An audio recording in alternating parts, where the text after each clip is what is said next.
And Brian Gumbel says, what are you talking about? You only get $3 billion. And I said, Brian, that's only the foreign aid bill. Look at all the other trade compacts, economic assistance, military assistance. I'm saying this to you right now. Israel gets approximately $15 billion a year from the American taxpayers.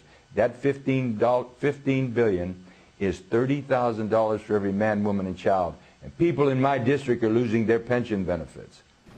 Members of Congress, I have the high privilege and the distinct honor of presenting to you His Excellency Benjamin Netanyahu, Prime Minister of Israel.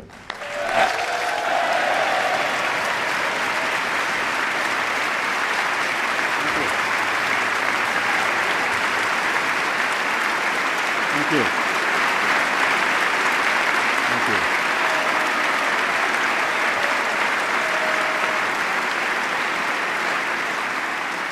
Thank you very much. What I am is an American. You see, I think America comes first. And we have a one-sided foreign policy in the Mideast. America is in danger if America doesn't take back the government without foreign influence. And I do see a lot of old friends here. And I see a lot of new friends of Israel here as well. Democrats and Republicans alike.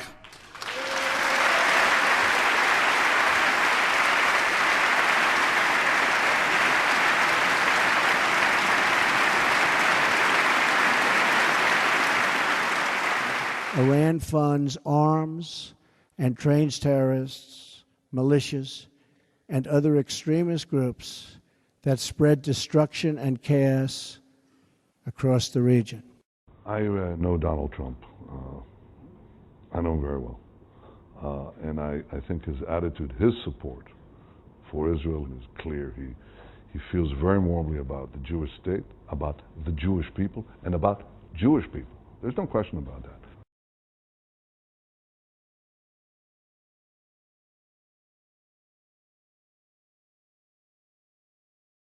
In the previous program, we exposed the fraudulent claims that Iran poses an existential threat to the safety and security of the people of the world, and we noted that Iran's real crime is its refusal to prostrate itself in service of the empire.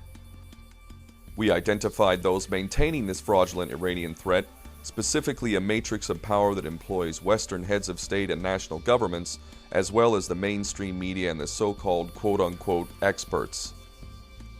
In this program, we move beyond the myth and lay out the treasonous nature of the Western matrix of power. We shall identify the prostitutes within this system as the most grave and immediate threat to all life by virtue of the fact that the fraudulent script they are reading from logically concludes with full-scale World War III. Indeed, we shall conclude that it is the enemy within, not fabricated external threats, which must be overcome if humanity is to achieve a just peace on planet Earth.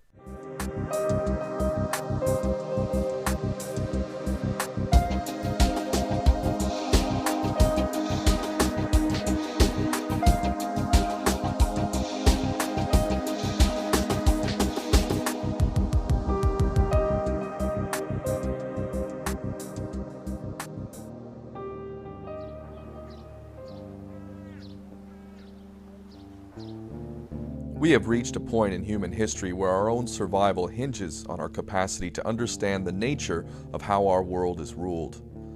The challenge, however, lies in facing the earth-shattering conclusions that all too powerfully collide with our delusions born out of indoctrination. Nonetheless, here are two truths we must face. Number one, the United States government, and by default, U.S. military, have been hijacked by nefarious foreign agents who are using said military to carry out wars of aggression in pursuit of a goal known as full-spectrum dominance. Millions dead and maimed, as well as more than 22 American servicemen and women committing suicide on a daily basis, is just partial testimony to this fact. 2. The American people would never have supported such wars if they were told the truth. Thus, the media and so-called experts have incessantly lied, with false flag operations routinely employed to dupe the American public and the West in general into the self-destructive madness of wars that never end, until, that is, the mushroom clouds rise. So the next question we shall ask, as it will lead us directly to the heart of the gravest threats facing humanity, is how did Israel acquire its hundreds of nuclear weapons? This is a US technology, but as the US law forbidden to transfer this technology, during the years 50, the US government, blocking the US law, give this technology to the French government with the idea that the French government will transfer the technology to Israel. The Israeli leadership wanted nuclear weapons desperately as far back as the 1950s. They viewed this as indispensable to their survival and expansion. And the great global financial powers behind Israel were, of course, quite friendly to this because they're using Israel as I said, their organized crime base. The Israeli agent Shimon Peres has his own office inside the office of the French Prime Minister. Yes, that's strange, isn't it? And they organize the transfer of technology to Israel. And after that, the problem of the Israelis was to experiment this technology. Of course, they don't have the land for that in Israel, so they make an agreement with the apartheid regime in South Africa, which is exactly the same regime that in Israel. In the 1960s, there was a tremendous battle between President John F. Kennedy and the Israeli government headed by Ben-Gurion over this program. Ben-Gurion was determined to achieve nuclear weapons. Kennedy was equally determined to stop him. I am absolutely convinced that John F. Kennedy is the last president of the United States to have honor, integrity, and courage. Not only was JFK fighting to halt the Israeli nuclear weapons program, he was insisting that Israel's nuclear power plant be inspected, something that has not been done to this day. He was also demanding that the American Zionist Council, since renamed AIPAC, be registered as a foreign agent. We see today the magnitude of his failure to achieve this goal by virtue of the fact that AIPAC virtually owns America's long-since prostituted politicians. And even more dangerous than JFK's immensely dangerous positions on these matters was his immaculate Executive Order 11110. This order effectively removed the unconstitutional powers of the Federal Reserve to issue debt-based Federal Reserve notes and gave that power back to the people by issuing non-debt silver-backed U.S. notes. When Americans finally learn their true history, they will understand the sublime beauty of John F. Kennedy's actions in his final months of life.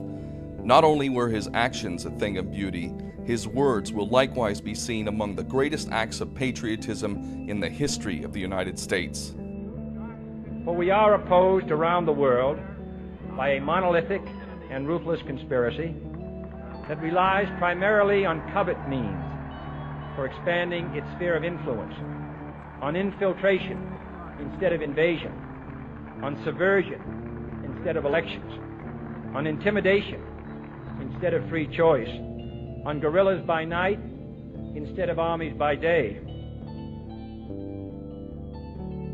The result was that Kennedy died and he was replaced by Lyndon Johnson, a Zionist puppet who was completely controlled by the Zionist lobby on all Middle East issues.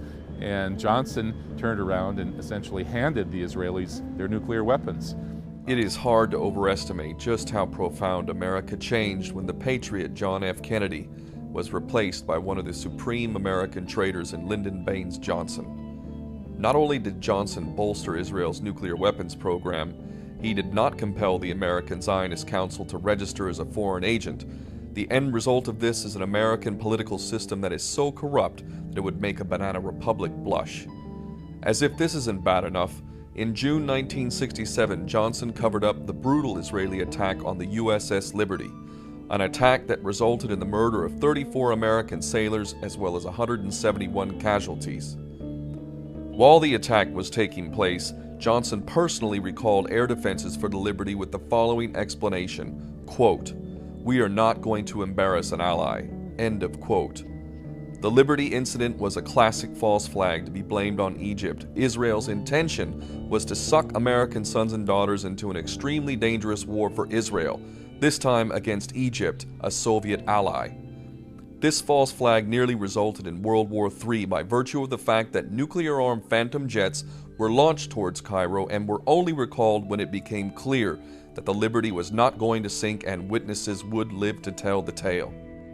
It is a system which has conscripted vast human and material resources into the building of a tightly knit, highly efficient machine that combines military, diplomatic, intelligence, economic, scientific, and political operations. Its preparations are concealed, not published. Its mistakes are buried, not headlined. Its dissenters are silenced, not praised. No expenditure is questioned, no rumor is printed, no secret is revealed.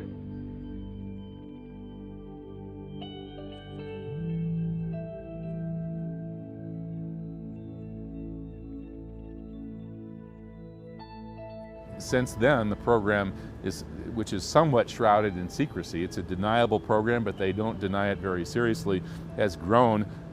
Many estimates have about 400 Israeli nuclear weapons. And there are reports, unconfirmed by mainstream sources, of course, that the Israelis actually have miniature nuclear weapons planted in cities in the West, and particularly in the United States. And so this is the world's most dangerous nuclear program. Nuclear weapons are in the hands of terrorist madmen, and those are the terrorist madmen of the government of Tel Aviv. Israel is the pirate country of the Anglo-Saxon Empire, so it's above the international law, and he must have all the things that are forbidden by the international law, including nuclear bomb when we forbid it for Iran and for a lot of other countries. They're a very small country. They have no business running around with nuclear weapons any more than other countries that size do. But for some reason, they've been given a free pass. What is that reason? Some would say that they're a poor, persecuted minority that needs these weapons to defend themselves. That's the official line. But the reality is that this allegedly poor, persecuted minority runs the world. They are the people who control the biggest banks and corporations around the world, and they've turned Israel into an organized crime base for the board of the people that run the world. And therefore, they've got the right for nuclear weapons, and they can control all these international institutions and jam their nuclear weapons down the throat of the entire global community. It's an outrage. Well, every candidate for Congress at that time had a pledge. They were given a pledge to sign. And I was new on the scene. And so the pledge had Jerusalem as the capital city, the military superiority of Israel. American Congress people have to sign this pledge. Yes, you sign the pledge. If you don't sign the pledge, you don't get money. So, for example, it was almost like water torture for me. My parents observed this. I would get a call, and the person on the other end of the phone would say, "I want to do a fundraiser for you." And then we would get into the planning. I would get really excited because, of course, you have to have money in order to run a campaign. And then 2 weeks, 3 weeks into the planning, they would say, "Did you sign the pledge?" And then I would say, "No, I didn't sign the pledge." And then my fundraiser would go kaput. What does Stone Mountain, Georgia, have to do with Israel? What I was doing was servicing the needs of my constituents. And I was not allowed to do that because I did not toe the line on U.S. policy for Israel. I'm deeply moved by this warm welcome. And I'm deeply honored that you've given me the opportunity to address Congress a second time. Mr. Vice President,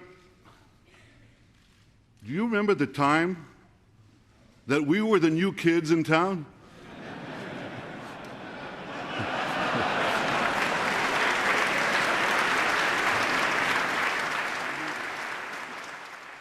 So this is basically something that is mandatory, that every congressperson has to sign, saying that, what, Jerusalem, you said, is the capital of Israel, and what else?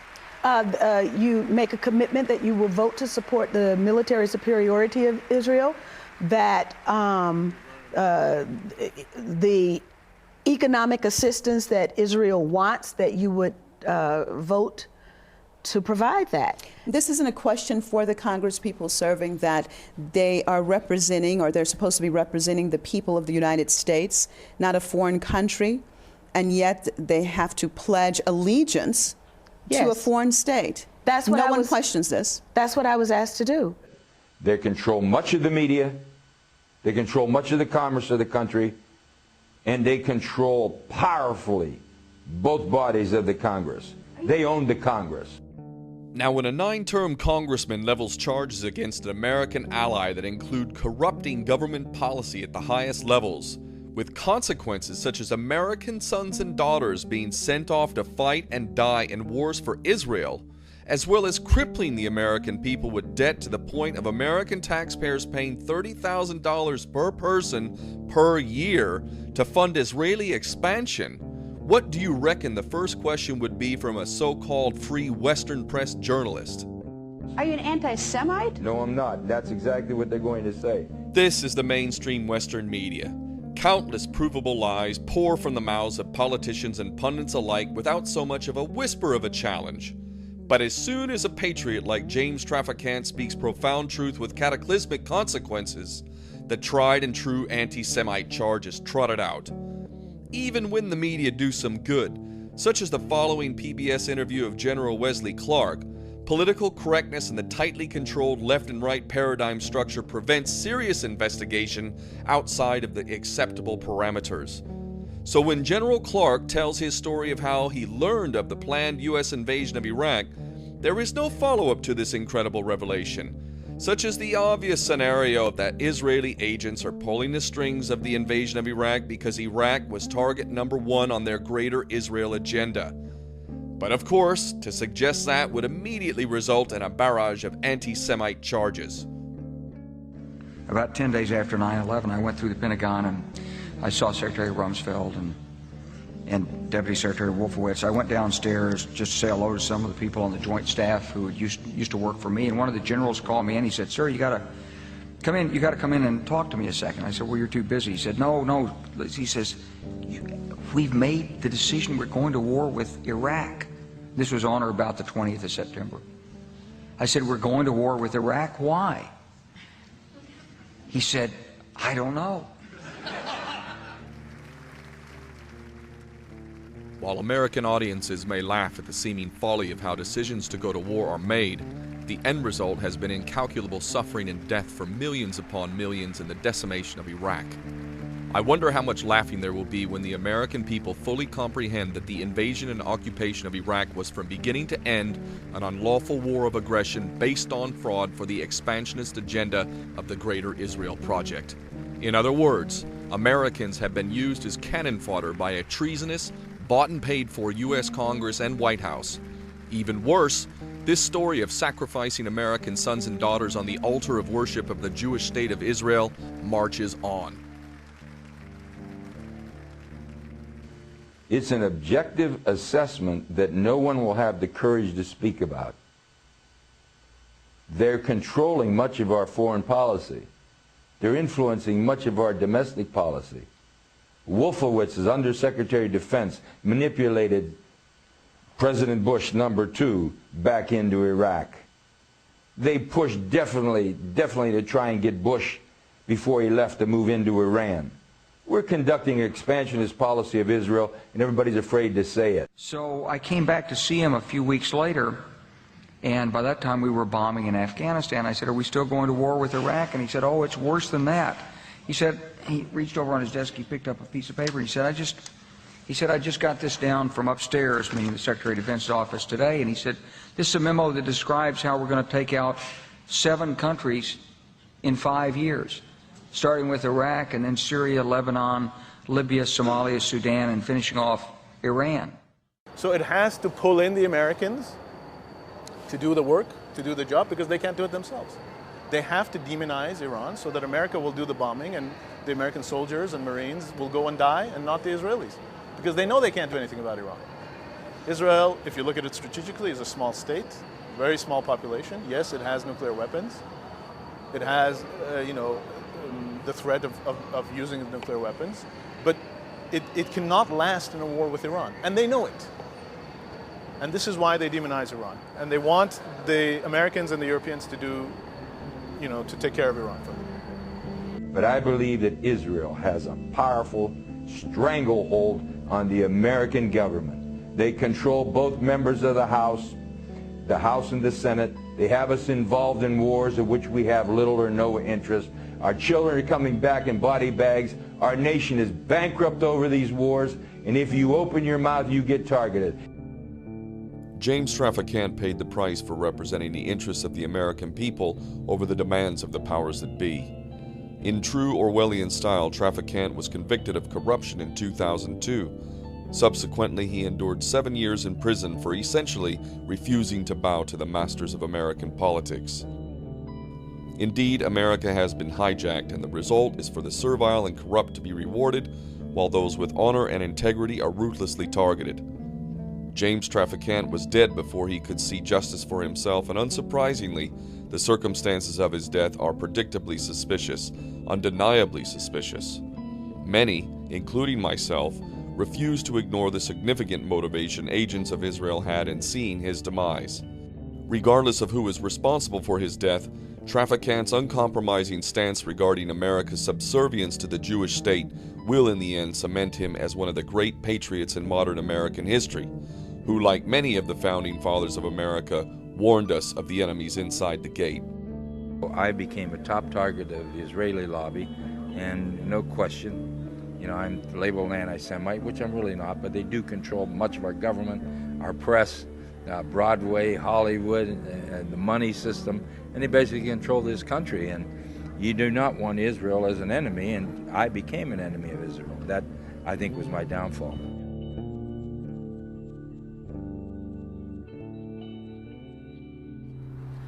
This global war on terror has cost America over $20 trillion, if not more.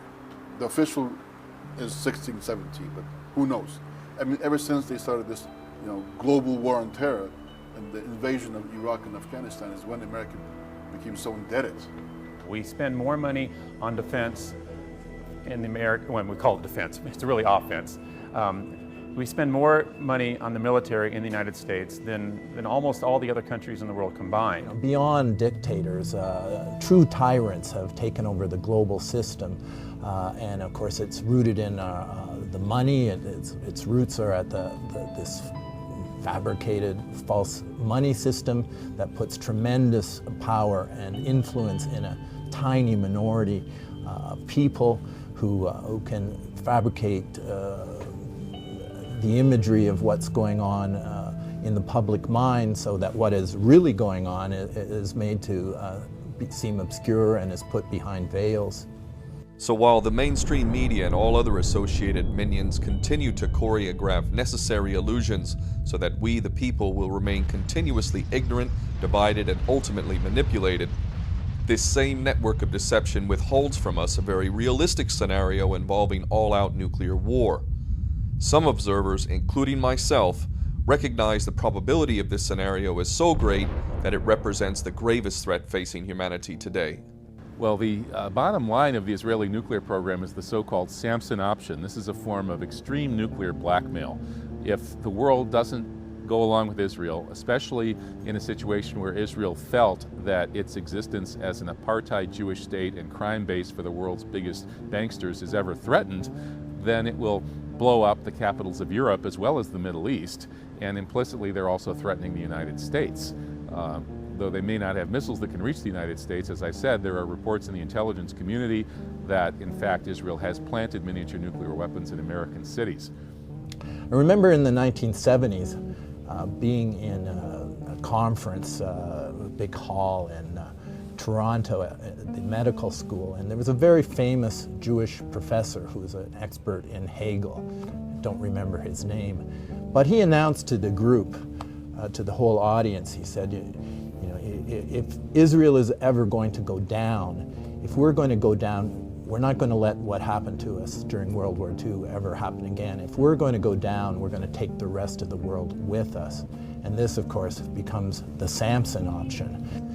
This is destabilizing the global system. This makes the survival of humanity into the future very problematic.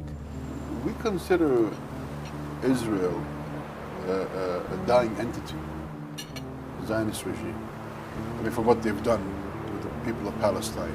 Now, with the new developments, this hoax entity is fading. Everyone says that. Even Kissinger says that.